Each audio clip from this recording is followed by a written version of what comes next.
英国《卫报》消息称，当时正在印度访问的约翰逊透露，数十名乌克兰士兵正在英国训练，学习如何使用英军装甲车。此外，英军还在波兰训练乌克兰士兵如何使用防空导弹。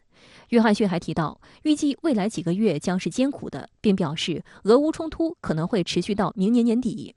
不过，当被问及俄罗斯是否可能赢得这场战争时，约翰逊承认了俄罗斯可能在俄乌冲突中获胜。他称，英国已经提议向波兰运送坦克，再让波兰把自己的坦克送给乌克兰。对于约翰逊的表态，英国《金融时报》认为，这是西方主要国家领导人首次承认俄罗斯可能在战争中取胜。口径与他几周前相比发生了重大转变，这也打破了七国集团领导人自俄乌冲突升级以来表现出的统一立场。那么，可能在英国看来，只要乌克兰不能保持领土和主权的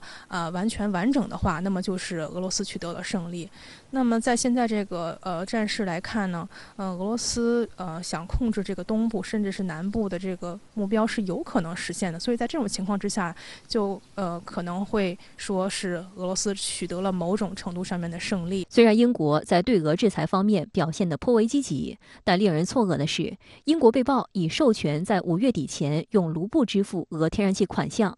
而在几天前，英国《每日电讯报》还曾发表评论称，如果德国不停止购买俄罗斯天然气，它也应该面临制裁。对此，俄罗斯总统新闻秘书佩斯科夫嘲讽称，这只是英国寻求务实主义的做法。近来，美英一直施压逼迫欧盟对俄油气进行制裁，但法德等欧盟大国渐渐明白，一旦对俄油气进行制裁，自己将首先遭殃。德国央行周五公布最新月报预测，如果欧盟即刻禁止俄天然气进口，那么今年德国 GDP 将下降5%，损失高达1650亿欧元。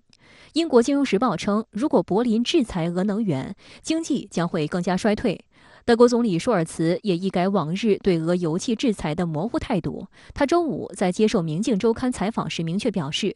对俄实施天然气禁运是不可接受的。法国总统马克龙也在接受法兰西西部报采访时称，如果没有俄天然气，欧洲将在下一个冬天感受到后果。在失去俄罗斯天然气供应的前6个月，欧洲可以通过替代供应和现有储备来应对。但如果天然气断供持续到冬季或更长时间，将对欧洲经济产生重大影响。周五，欧盟也发布指导文件称，在不违反制裁规定的同时，使用卢布向俄罗斯支付天然气费用是可行的。路透社称，这意味着欧盟在对俄油气制裁方面的立场有所转变。英国首相约翰逊最新表示，俄军在冲突中取胜仍然具备现实可能性。那这是否意味着西方对俄乌战局有新的看法？您如何看？在俄军攻克马里乌波尔以后，美西方对俄乌战争状态呢做出了重新的评估，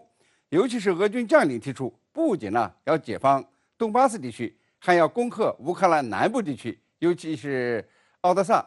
这样呢，俄罗斯就可以控制整个沿海区域，把乌克兰呢逼成一个内陆国家。